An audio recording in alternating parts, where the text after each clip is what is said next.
Bapa dalam surga Tuhan, biarlah ini menjadi ungkapan hati kami, bahwa kami rindu untuk hidup taat dan setia kepadamu Tuhan sampai akhir hidup kami.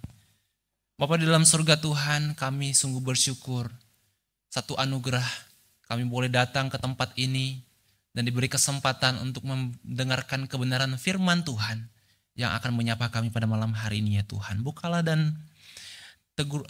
dan lembutkanlah hati kami untuk kami siap mendengarkan kebenaran firman Tuhan. Roh Kudus berbicara kepada kami untuk kami mengerti apa yang Tuhan ingin sampaikan kepada kami semua. Hanya di dalam nama Tuhan Yesus kami siap mendengarkan firman Tuhan. Amin.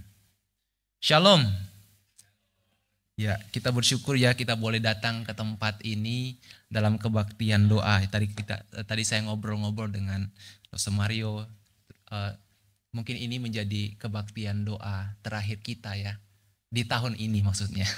Karena minggu depan kan sudah perayaan Natal, jadi kita semua boleh hadir ya di dalam perayaan Natal di tanggal 24 dan tanggal 25. Dan meskipun mungkin di dalam tahun ini menjadi kebaktian doa terakhir kita, tapi semoga kita terus punya kerinduan untuk mencari Tuhan, untuk berdoa kepada Tuhan di dalam hari-hari kita. Karena tanpa Tuhan kita tidak dapat berbuat apa-apa. Baik Bapak Ibu Saudara yang kasih dalam Tuhan, pada hari ini kita akan bersama-sama mendengarkan kebenaran firman Tuhan dengan tema ketaatan Maria. Jadi hari ini kita akan belajar dari tokoh yang sering kali kita dengarkan ya. Dari sekolah minggu bahkan sudah kita dengarkan puluhan kali, ratusan kali tentang tokoh Maria. Dan hari ini kita akan membuka firman Tuhan yang menjadi dasar kebenaran firman Tuhan hari ini dalam Lukas pasal yang pertama. Ayat yang ke-26 sampai ayat yang ke-38. Ibu dapat membuka dan menyimak dalam Alkitab. Saya akan membacakan untuk kita semua. Lukas pasal yang pertama ayat yang ke-26 sampai ayat yang ke-38. Demikianlah firman Tuhan. Pemberitahuan tentang kelahiran Yesus. Dalam bulan yang ke-6, malaikat Gabriel disuruh Allah pergi ke kota bernama Nazaret di Galilea kepada seorang perawan yang bertunangan dengan seorang bernama Yusuf dari keluarga Daud. Nama perawan itu Maria. Ketika datang kepada Maria, malaikat itu berkata, "Salam hai, engkau yang dikaruniai, Tuhan menyertai engkau." Maria terkejut mendengar perkataan itu, lalu bertanya di dalam hatinya, "Apa maksud salam itu?" Kata malaikat kepadanya, "Jangan takut, hai Maria, sebab engkau beroleh anugerah di hadapan Allah. Sesungguhnya engkau akan mengandung dan melahirkan seorang anak laki-laki, dan engkau harus menamai dia Yesus. Ia akan menjadi besar dan akan disebut Anak Allah yang Maha Tinggi. Tuhan Allah akan memberikan kepadanya tahta Daud, bapa leluhurnya. Ia akan memerintah atas keturunan Yakub sampai selama-lamanya, dan kerajaannya tidak akan berkesudahan." Kata Maria kepada malaikat itu, "Bagaimana mungkin hal itu terjadi? Karena aku belum pernah berhubungan dengan laki-laki." Jawab malaikat itu kepadanya, "Roh Kudus akan turun atasmu dan kuasa Allah yang Maha Tinggi akan menaungi engkau. Anak yang dilahirkan itu kudus dan akan disebut Anak Allah. Lihat Elisabet, sanakmu itu. Ia pun sedang mengandung seorang anak laki-laki pada hari tuanya, dan inilah bulan yang ke-6 bagi dia yang disebut mandul itu. Sebab bagi Allah tidak ada yang mustahil." Kata Maria, "Aku ini hamba Tuhan. Jadilah padaku menurut perkataanmu itu." Lalu malaikat itu meninggalkan dia. Ya, saudara yang kasih dalam Tuhan, ketika kita berbicara tentang ketaatan, mungkin satu kata yang sering kali kita dengar ya, tentang ketaatan. Tetapi kata ini belum tentu mudah untuk kita lakukan di dalam kehidupan kita. Kalau kita melihat tentang kehidupan kita, ada banyak pilihan-pilihan yang kita hadapi. Bahkan tidak ada hari tanpa pilihan. Setiap gerak-gerik kita selalu diperhadapkan dengan pilihan-pilihan. Dan ketika kita memilih, terkadang kita tidak berpikir lagi. Dan semuanya itu dilakukan dengan spontanitas. Dan hal-hal tersebut, tindakan spontan itu seringkali menunjukkan tentang bagaimana diri kita, tentang bagaimana kerohanian kita. Seringkali tindakan kita ketika kita tidak lagi memikirkannya, seringkali kita dapati tidak sesuai dengan kebenaran firman Tuhan. Terkadang pilihan-pilihan kita diperhadapkan untuk memilih untuk taat kepada sebuah kebenaran, atau kita memilih untuk mengikuti ego kita, tentang kebebasan kita sebagai manusia. Apalagi kalau kita melihat sebuah pilihan-pilihan yang mungkin menurut kita menguntungkan dan baik menurut kita. Sehingga kita tidak lagi memikirkan tentang ketaatan. Kita lebih mengutamakan tentang kebebasan kita memilih sebagai manusia. Dan kita mengatakan, ya terserah saya memilih ini atau itu. Dan jika Tuhan meminta kepada kita sesuatu yang mungkin tampak mustahil ya untuk kita lakukan, apakah kita bisa taat kepada Tuhan? Bahkan ketika kita tahu bahwa hal itu akan membuat kita dipandang rendah, punya resiko yang tinggi, dan menghadapi resiko yang besar, bahkan ketika kita melakukan bisa jadi akan timbul penderitaan, apakah kita bisa taat di dalam kehidupan kita? Apalagi ketaatan bukanlah konsep yang populer di tengah-tengah dunia yang modern pada saat ini.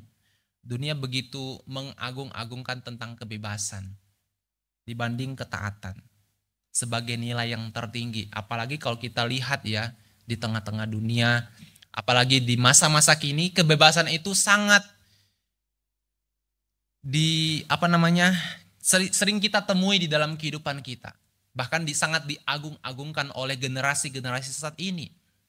Terserah saya mau melakukan apa, terserah saya mau seperti apa. Yang penting ini urusan saya. Mau saya melakukan ini, mau saya melakukan itu, kok kamu yang sewot gitu ya. Ini kan diri saya, urus aja pribadimu sendiri. Jangan ngurusin hidup orang lain. Nah, biasanya kata-kata yang seperti ini sering kali kita temui di dalam kehidupan kita. Kebebasan lebih diutamakan dibanding sebuah ketaatan. Tetapi ketika kita membaca tentang narasi atau kisah dari Maria ini merupakan sebuah narasi yang kontras, sikap yang kontras yang kita temui bahwa Maria justru menunjukkan ketaatan. Ketaatan yang total dan mutlak kepada kehendak Allah. Kalau kita melihat hal ini, apa yang kira-kiranya membuat Maria itu bisa atau mampu untuk taat kepada perintah Allah? Dan bagaimana mungkin kita sebagai orang-orang yang tinggal di kehidupan masa kini dapat juga belajar sebuah ketaatan di tengah-tengah dunia yang memuja kebebasan atau lebih memuja tentang kehendak diri kita sendiri. Apalagi kalau kita melihat tentang kehidupan budaya pada masa itu terkait dengan budaya patriarki gitu ya. Bahwa laki-laki itu jauh diprioritaskan. Punya otoritas yang hampir dalam semua aspek kehidupan. Sehingga perempuan juga di sini kadang dipandang rendah oleh budaya pada masa itu. Kehidupan perempuan pada masa itu sangat terbatas. Bahkan kehadiran mereka bisa jadi hanya sebagai sekedar objek di tengah-tengah lingkungan sehari-hari. Jadi kehidupan mereka sangat sulit sebenarnya. Kehidupan perempuan di masa itu sangat sulit. Jadi apa yang dapat dipertahankan oleh seorang perempuan pada saat itu? Selain kesuciannya, selain dirinya yang apa adanya. Dan inilah kehidupan pada masa itu. Sebagai seorang gadis muda, Maria, ya sekitar 13-15 tahun. Maria bertunangan dengan Yusuf, seorang tukang kayu yang sederhana. Nah, kalau kita melihat juga budaya tentang pertunangan pada masa itu berbeda dengan konsep kita masa kini ya gitu ya. Jadi pertunangan pada masa itu ada dua langkah.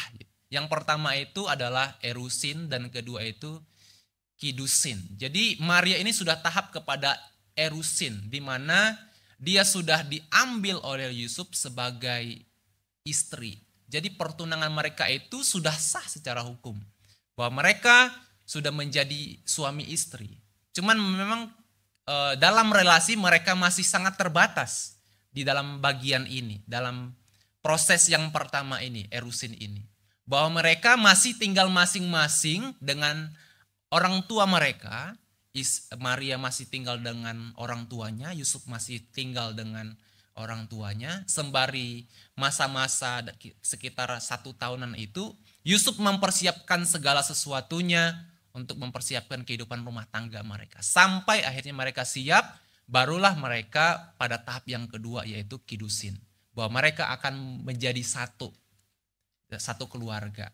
Dan barulah mereka dapat hidup sebagai selayaknya suami istri. Seperti itu. Nah, di dalam masa-masa erusin ini, kalau salah satu pihak kedapatan berzina, satu pihak itu dapat menceraikan atau membatalkan pernikahan mereka karena perbuatan-perbuatan itu. Bahkan kalau kita membaca, ada hukum sosial yang akan mereka dapatkan. Bahkan bisa jadi hukuman mati bagi orang yang kedapatan berzina. Dan ini adalah tantangan kehidupan yang dialami oleh Maria, yang dihadapi oleh Maria. Saya percaya bahwa Maria menyadari bahwa ada resiko yang ia hadapi. Makanya ketika Gabriel datang di Lukas pasal yang pertama, yang ke-28 sampai 30 ini merupakan sebuah berita yang sangat mengagetkan. Harusnya sangat mengagetkan. Salam hai engkau yang dikaruniai Tuhan menyertai engkau. Ini adalah panggilan yang beresiko sebenarnya oleh Maria. Karena jika Maria ditemukan mengandung sebelum menikah, ia akan dicap sebagai pezina dan bisa dirajam batu. Nah, selain itu dia juga harus menghadapi penilaian dari masyarakat karena rasa malu yang harus ditanggungnya. Bahkan ketika ia menghadapi situasi ini, bisa jadi reputasinya masa depannya juga akan hancur. Jadi resikonya sangat tinggi. Bahkan harusnya Maria menyadari hal itu. Tetapi bagaimana Maria meresponi panggilan ini? Kita dapat melihat dari dialog yang terjadi antara Maria dengan Yusuf di dalam bagian ini. Bagian yang pertama yaitu adalah proses ketaatan Maria. Kita lihat di sini adalah kebingungan dan sebuah pertanyaan. Di bagian pertama, di ayat yang ke-34 Maria bertanya, bagaimana hal ini mungkin terjadi karena aku belum bersuami? Merupakan sebuah pertanyaan yang wajar sebenarnya, kebingungan. Ya karena memang dirinya masih seorang muda dan tidak pernah berhubungan dengan laki-laki lain, tiba-tiba bisa hamil. Itu merupakan satu pertanyaan yang sangat wajar sebagai seorang Maria, sebagai gadis yang pada waktu itu mendapatkan berita. Nah, pertanyaan ini bukanlah sebuah ketidakpercayaan, tetapi ekspresi kerendahan hati dan kejujuran Maria.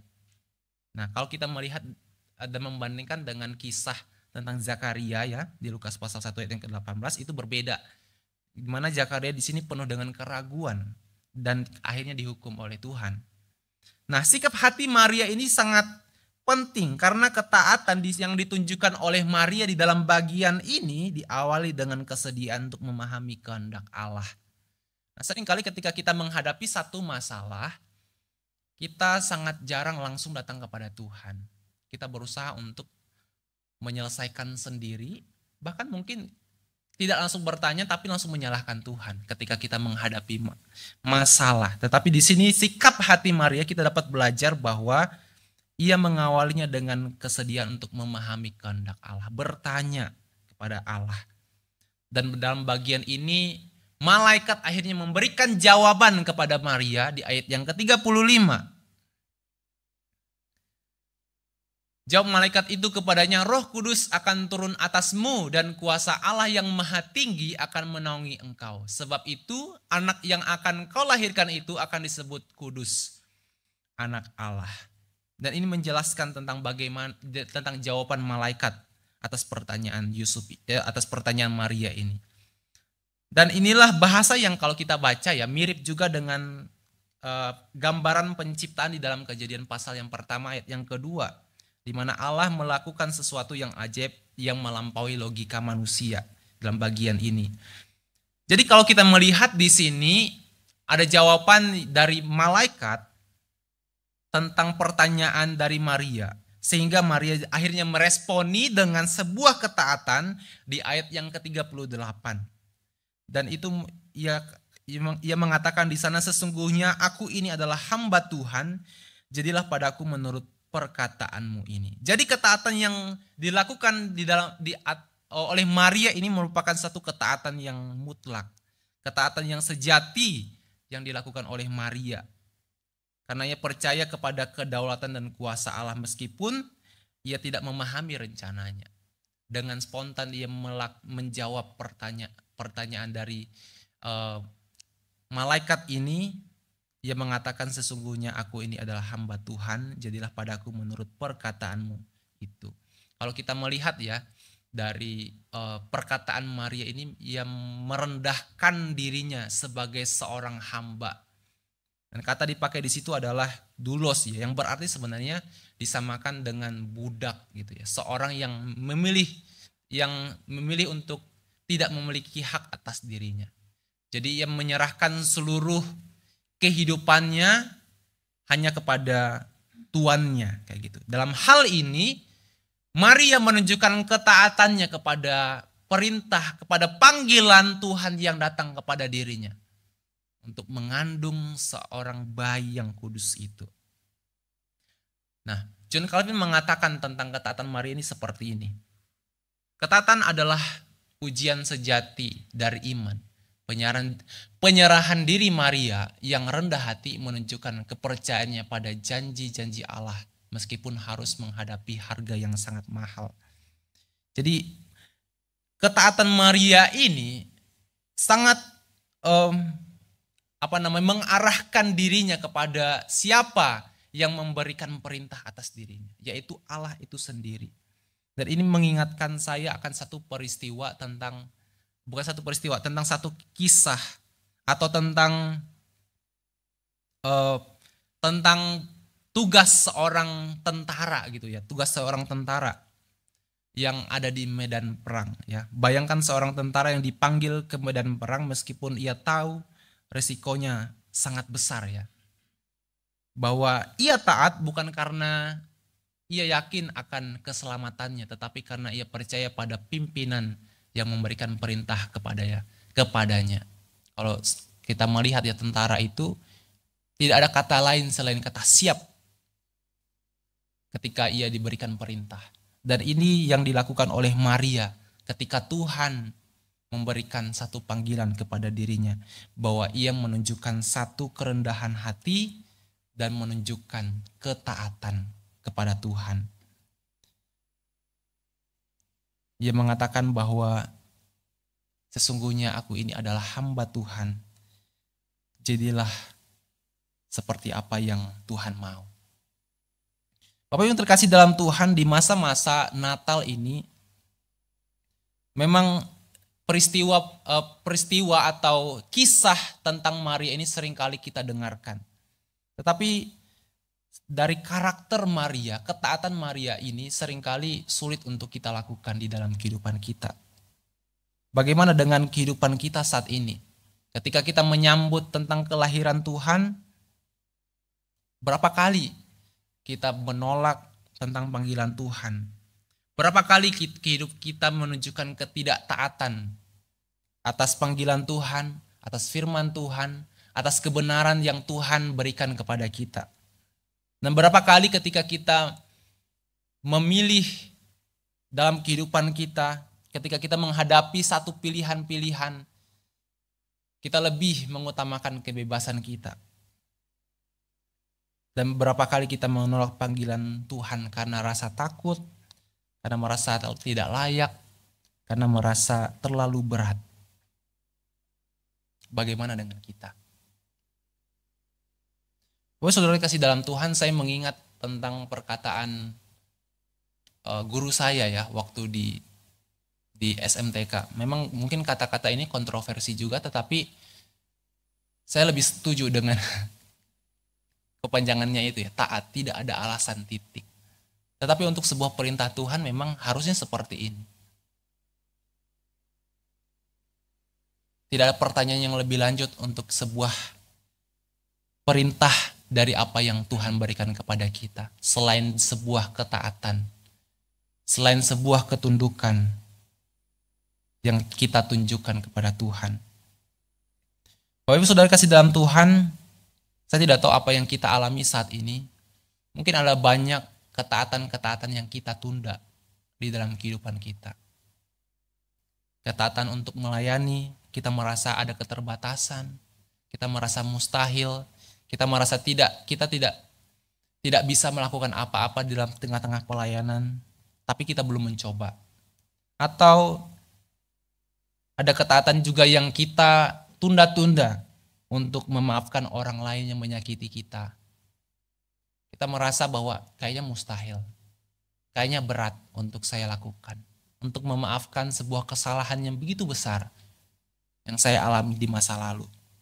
Atau ketaatan yang kita tunda untuk menyerahkan seluruh rencana kehidupan kita. Bagaimana kita akan memulai dengan tahun yang akan datang, di tahun yang baru. Apakah kita sudah mempersiapkan hati kita dan menyerahkan setiap planning kita kepada Tuhan? Seperti Maria, kita sering bertanya, bagaimana mungkin ini bisa terjadi? Bagaimana ini bisa terjadi ya Tuhan? Mungkin sebuah ketaatan kita seakan-akan sesuatu hal yang mustahil dan berat untuk kita lakukan. Tetapi ingatlah apa yang menjadi jawaban Tuhan. Tidak ada yang mustahil bagi Allah. Itu di ayat yang ke-37, malaikat mengatakan. Jadi kalau kita melihat kisah tentang Maria ini, ketaatan Maria mengajarkan kepada kita bahwa percaya kepada Allah berarti menyerahkan kendali hidup kita kepadanya. Dan ini bukan berarti memang jalan kita akan mudah. Tetapi kita tahu bahwa Allah pasti akan menyertai kita. Dan Maria menyadari hal itu. Dan memang ketaatan tidak harus dimulai dari tindakan besar. Seperti Maria mengatakan bahwa sesungguhnya aku ini hamba Tuhan, jadilah padaku menurut perkataan. Setidaknya hati kita berdoa untuk sebuah ketaatan dan meminta Tuhan menolong kita untuk dapat melakukan sebuah ketaatan itu.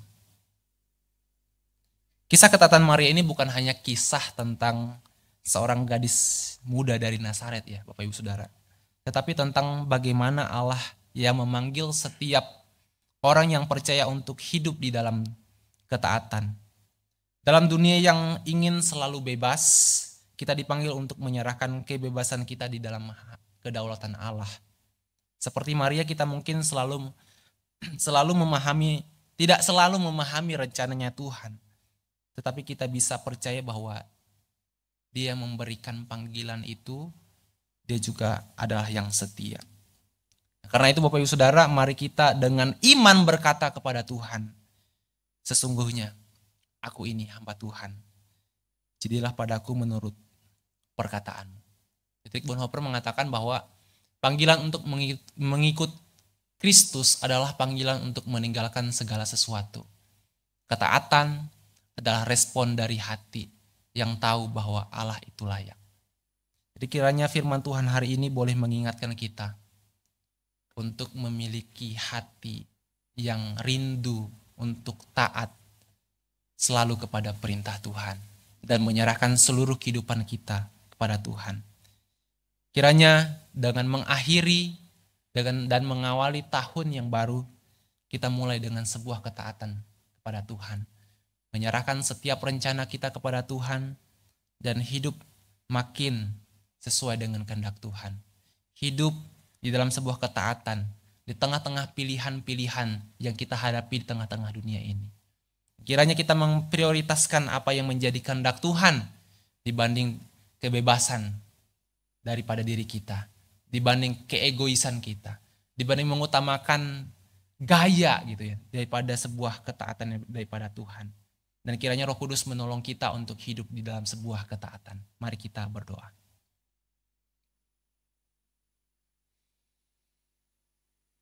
Bapa di dalam surga Tuhan, kami sungguh bersyukur Tuhan boleh menghadirkan keteladanan hidup yang baik untuk kami dapat belajar di dalamnya Tuhan. Dan kami rindu Tuhan juga menolong kami sebagaimana Tuhan menolong Maria untuk hidup di dalam ketaatan, untuk dipakai Tuhan, untuk menjadi alat Tuhan di tengah-tengah dunia ini ya Tuhan. Dan kiranya di dalam setiap pilihan-pilihan hidup kami, baik pilihan-pilihan yang sederhana maupun pilihan-pilihan yang berat, kami memprioritaskan ketaatan kami kepada Tuhan dan berkata bahwa sesungguhnya aku adalah hamba Tuhan. Jadilah menurut perkataanmu itu. Tuhan tolong kami yang sederhana ini untuk hidup sesuai dengan rencanamu. Dan biarlah kami mengakhiri tahun ini dan mengawali tahun ini dengan sebuah ketaatan kepada Tuhan. Kami menyerahkan seluruh kehidupan kami ke dalam tangan-Mu Bapa. Dalam nama Tuhan Yesus kami berdoa. Amin.